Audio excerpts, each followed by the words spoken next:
Hi friends,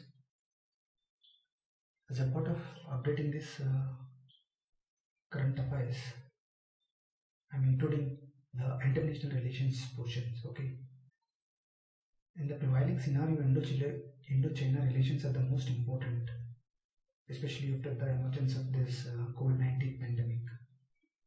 Okay, so among this, today a unique situation has happened. On today evening, Indian government has announced to Asian News Agency that Indian warship is present in the South China Sea. This is happening for the first time actually, and this is more important after the Galwan clash, in which our soldiers, 20 members of our soldiers, were killed actually. On the June 14th midnight, 20 of our Indian soldiers were killed at the Galwan River Valley clash near petroleum point 14. Okay, so this is the main event that I want to cover in this video actually. So let's start. So first we'll discuss what is the background behind this South China Sea. Our warship has entered into the South China Sea actually. We don't know exactly where it has happened, but the Indian government has announced this. Okay, so the basic background of this is South China Sea.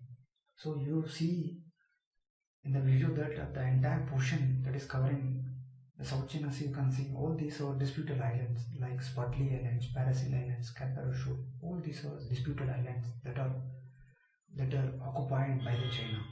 Okay, you can see this 9 dash line, those dotted lines, which is in blue color actually. 1, 2, 3, 4, 5, 6, 7, 8, 9. This is 9 dash line, which is claiming by the China as its own territory. According to United Nations Convention on Law of Sea, UN clause it is called as. According to United Nations Convention on Law of Sea, from the mainland till 12 kilometers, it is called as the territorial waters. From there till 200 nautical miles, it is called as exclusive economic zone. So for that country, they can operate this economic activities till 200 nautical miles, but it will have only territorial rights over till 12 nautical miles only, but it will have economic activities till 200 nautical miles. So if you see, according to that, it is maximum not even to till Parasil Islands the China mainland comes. But what China has done since last 50 years, since 1951 actually, so China started coming towards this Parasil Island. They have made these coral reefs actually. So all these are continental shells, shallow water areas actually. So in that they reclaimed the sand from the sea and they formed these artificial islands in which they had built these artificial structures. So after coming to this Parasil Islands, so they forwarded to this Spratly Islands. They had built some islands. From there onwards, they'll climb 12 nautical miles. So from there onwards, 12 nautical miles. Like that, they reached till Philippines. By 2015, they occupied all these islands. They have built the structures of defense establishment. They have established their airports. They have established their Air Force base, naval base, like that. They have established everything on all these disputed islands actually. So this is the basic background. So this is very important because if United States wants to, from the western coast of United States, if it wants to reach to the Indian Ocean, this area is very important. So the freedom of navigation is very important. If China occupies this entire region, so it will dominate the entire region, so that it will be very difficult for the United States or any other Asian countries like Japan or for South Asia, South Korea, or for any other Southeast Asian countries like Vietnam, like Philippines, Malaysia, so the China is having the disputes with all these countries in this region actually. All these Southeast Asian countries like Malaysia, Philippines, Vietnam, all these countries are claiming these disputed islands. But China unanimously, even the Philippines has went to the International Court of Arbitration actually. Even that court has rejected the Chinese claims in this disputed islands. But China is not at all listening to the verdict actually. because it is powerful. So whoever is powerful and during that scenario, so they have to follow, that's it. So there is no other way. So that's why now China is dominating in this area actually. So why? So you can see the structures. These are the disputed islands. These are the, you can see all this. These are the Spratly Islands, Parasil Islands, Kazar Shore. So with more precisely, you can see this video. So you can see this United Conventional Law of Sea, that is 200 till 200 nautical miles only it can climb actually. So according to that, it can climb till that.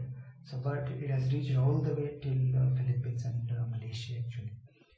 Okay, so you can see the built structures. Earlier, this area is purely water, so they have reclaimed the sand and they have formed these artificial islands. So over the period of time, so all these are now the tourist places for Chinese actually. So because they are now operating the runway. So you can see the runway in this island actually. So all these are tourist places. Military establishments are also, military structures are also there actually. Okay. This is the basic background for this South China Sea. See why India has deployed its warship in the South China Sea. You can see after June 14th night actually that the equations have been changed actually.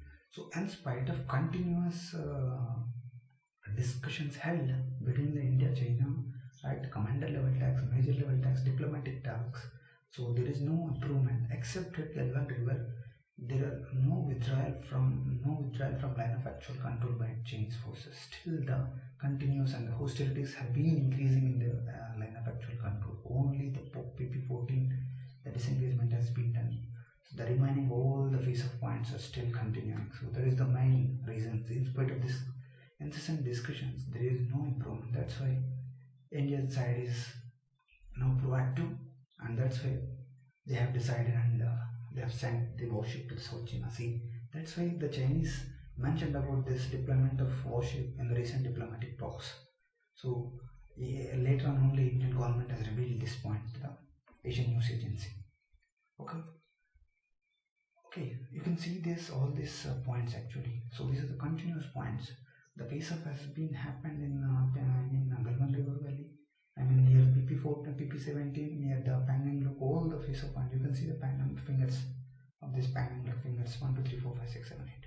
So only till finger 3 we are having. So starting from finger 4 to 8, all they have been occupied. But no withdrawal has happened so far. So only the Galwan River Valley withdrawal has happened. Nothing is improvement in the remaining areas. That's why. So the India is proactive and decided to send this warship. So where exactly now the warship could be, we don't know anything about it. But the Malacca Strait is important in this contention. You can see this Malacca Strait in this area. Strait of Malacca here. Above this string of pulse text, you can see that. So in that, which is very important because Strait of Malacca, which connects the Pacific Ocean and the eastern side and the Indian Ocean and the western side actually. So if there is any miscommunication, if any incident that happens which provokes to the war, then the situation could be China should access to this string of pearls. In order to contain this India, it has to access this string of pearls. Number 1 is Goda, number 2 is Hambantota, number 3 is Bangladesh Chittagong, number 4 is Sittwe. All these are built, China has built the naval bases across all these points actually. So this is most important, and economically also this is very important. 25% of the world trade is passing through the Strait of Malacca, and more than 1 lakh vessels have been passing through the Strait of Malacca, and it's very important for economically also. So whoever dominates in this Strait of Malacca, so it will be easy for them to sustain the logistic support in any situations. Because otherwise, if they have no control of this Strait of Malacca, so it will be very difficult. Because the China has to all the way travel to the south of southern pole, and then they have to reach to this area. That's very difficult because in the southern portion, even the Australia is dominating. So it's very difficult for China. So probably this side, India has deployed its warship And the another side of this, USA have been maintaining its warships. So the way, and Indian warship is in continuous touch with the American counterparts actually. So this is how the scenario now, because the main problem now is China is not withdrawing. China is not withdrawing from the line of actual control. That's the main point. So this move by Indian is bit disturbing now. This is about the deployment of warship. If you like this video and whatever the content that I have provided or I have explained to you, so please click the like button and please do subscribe the channel, practice channel. Thank you so much.